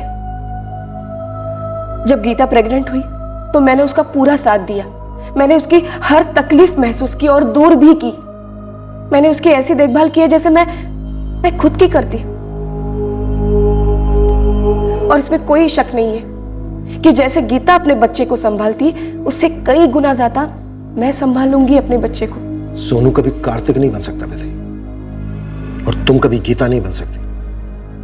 और जो औरत एक बच्चा हासिल करने के लिए एक मां का कत्ल कर सकती है, वो क्या खाक कभी अच्छी मां बन सकेगी? क्या जयंत भी तुम्हारे बाकी साथीदारों की तरह इस जुर्म में शामिल था? जयंत को कुछ पता नहीं, लेकिन मैंने ये जो भी किया उसी को पाने के लिए किया। अनीता, एक बार मेरी बात तो सुन लो। मैं मानता हूं कि मैंने तुम्हारे साथ धोखा किया है, लेकिन अनीता, मैं तुम्हें कभी छोड़ने वाला नहीं था। मैं तुमसे और बच्चों से बहुत ज्यादा प्यार करता हूं।